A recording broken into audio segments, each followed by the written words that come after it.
Olá, pessoal! Vamos começar novamente, certo?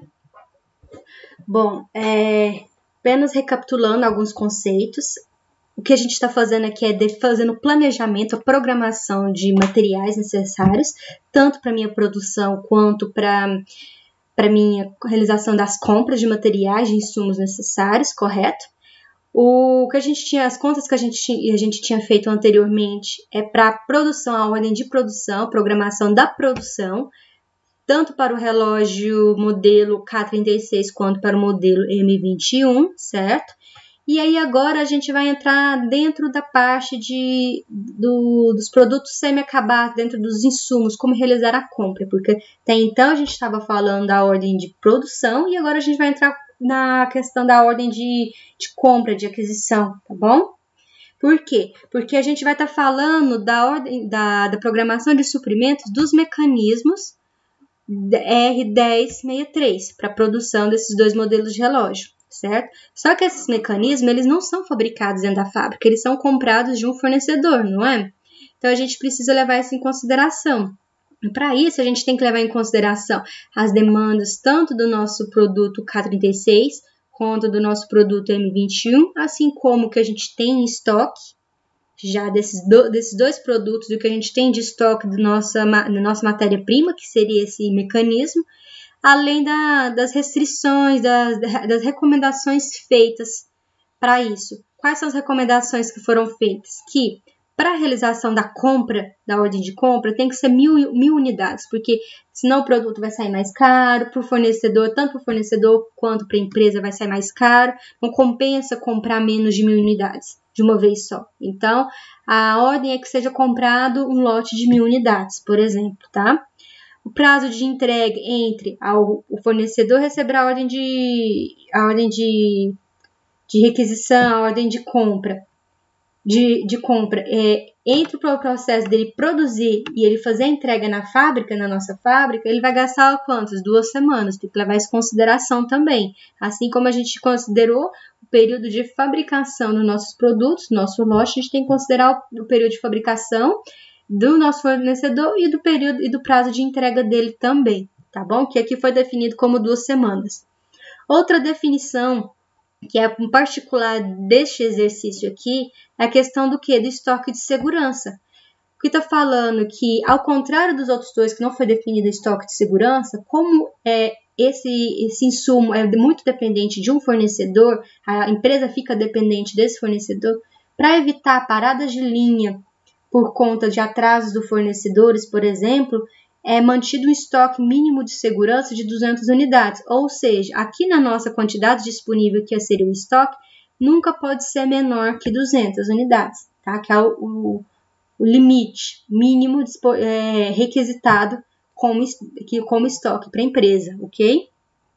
Outra coisa, esse estoque de segurança ele só vai ser usado em casos excepcionais, como atraso do nosso fornecedor, por exemplo, tá?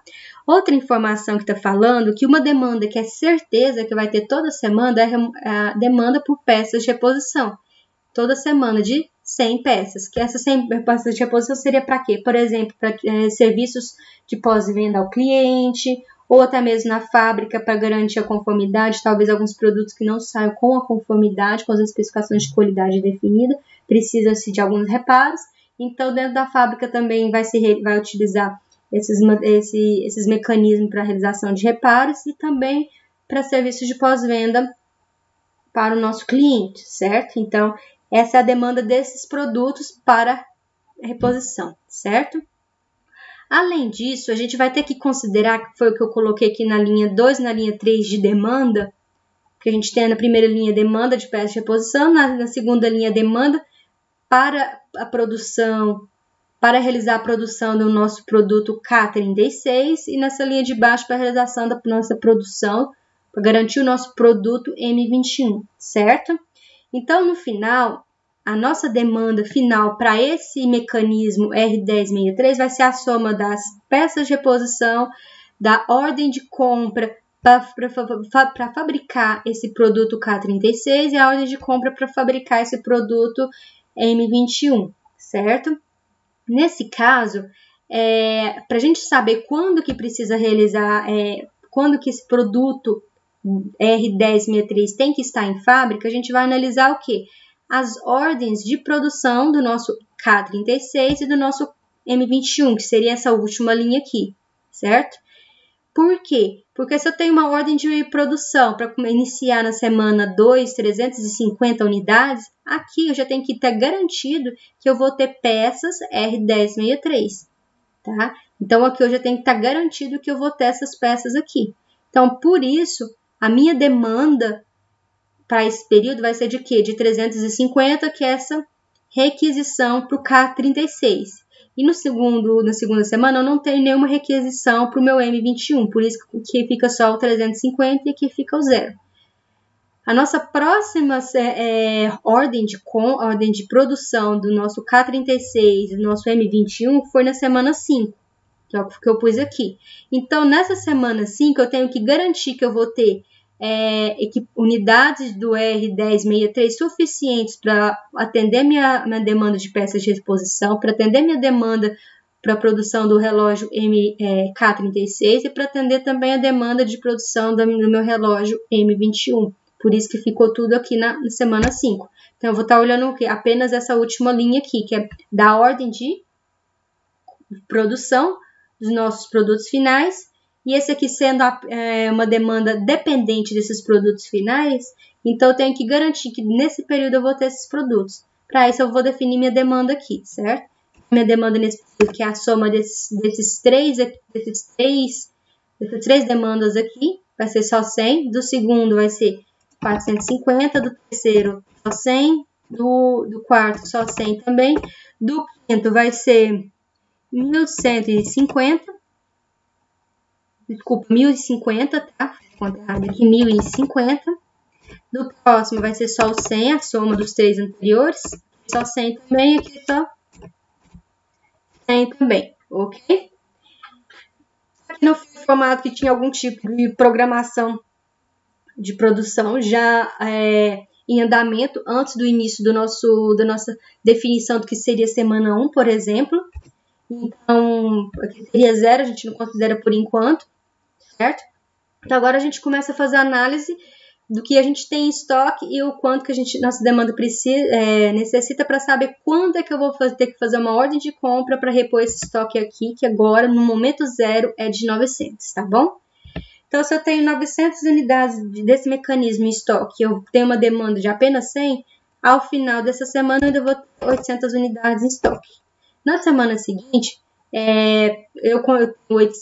minha demanda é de 450 e o meu estoque é de 800, então eu vou ficar com 350, ok? Na semana seguinte, a minha demanda é de 100 e eu ainda tenho 350. Então, ao final dessa semana 3, eu ainda vou ter em estoque 250, certo? Aqui na semana 4, que é o que eu preste atenção, que entra a questão do estoque de segurança. O que acontece? Eu tenho estoque para atender minha demanda? Tenho, não é 250 e minha demanda é só de 100? Então, se eu fizesse o pagamento aqui, se eu fizesse a entrega dessa demanda, eu ficaria com 150 ainda em estoque. Só que tem como restrição que meu estoque de segurança é de 200 unidades. Logo, eu não posso deixar que aqui seja menor que 200 unidades. Por isso, eu tenho que garantir que nesse período 4 eu já tenha o recebimento da minha ordem de compra realizado para esse produto, certo? E aí, considerando que a ordem, desde o período que fez a ordem de compra até o fornecedor entregar para a empresa, são 2 semanas, demora 2 semanas, então essa ordem de compra tem que ser realizada 2 semanas antes desse período aqui, que tem que ser feito a entrega, ok? Então, 2 semanas antes, 1, 2, nessa daqui eu vou ter que fazer a ordem de compra, certinho? Da ordem de compra, eu vou ficar aqui no final com quantos? 1.250. 1.250 de estoque menos o 100, que é a minha demanda, vai ficar 1.150 de estoque, ok? E aí vem o seguinte, eu tenho 1.150 de estoque e minha demanda é de 1.050. Eu conseguiria atender? Conseguiria. Só que eu vou ficar com quanto? Só 100 em estoque, o que é menor do que o meu estoque de segurança, meu limite definido, não é? Então, aqui de novo, eu tenho que garantir que nessa semana 5 eu tenho uma outra ordem de compra já recebida no valor de 1.000 unidades, na quantidade, no volume de 1.000 unidades, certo? Para isso, eu vou ter que fazer uma ordem de compra 2 semanas anterior. Então, 1, 2, faço a ordem de compra nessa semana aqui, tá? Para o meu fornecedor.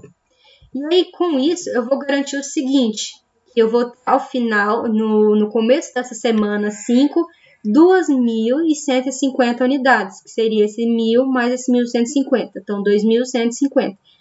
E minha demanda é de 1.050, então, ao final, eu ainda vou continuar aqui no meu estoque com 1.100 unidades desse mecanismo 1063, certinho? E aí, a gente continua. Eu tenho 1.100, minha demanda é só por 100, então eu vou continuar com 1.000. E aí não tem necessidade de receber uma nova ordem de compra, por quê? Porque meu estoque ainda é grande e eu ainda consigo garantir meu estoque de segurança. A mesma coisa aqui, eu tenho 1.000 em estoque, minha demanda é só 100, então depois que eu atender minha demanda, eu vou continuar com 900 em estoque. A mesma coisa aqui, eu tenho 900 em estoque, minha demanda é só de 100, então atendendo minha demanda, eu ainda vou continuar com 800 em estoque, certinho? Então, ao final disso, a gente vê o seguinte, que foi realizado apenas 2 ordens de compras, uma na segunda semana e uma na terceira semana, para garantir o quê? O atendimento da minha produção na 4ª semana e na 5ª semana, garantindo ao mesmo tempo o limite do meu estoque de segurança, tá bom? Então, essa é a análise que a gente tem que fazer nesse exercício. No geral, esse cálculo que a gente está fazendo é um cálculo que a gente denomina, dentro da parte de programação de suprimentos, que a gente denomina de planejamento da necessidade de materiais, que vocês vão ouvir muito falar desse tópico, que é o quê? O MRP. Então, o MRP, ele é responsável para fazer essa análise, para fazer esse planejamento da programação de suprimentos, tá?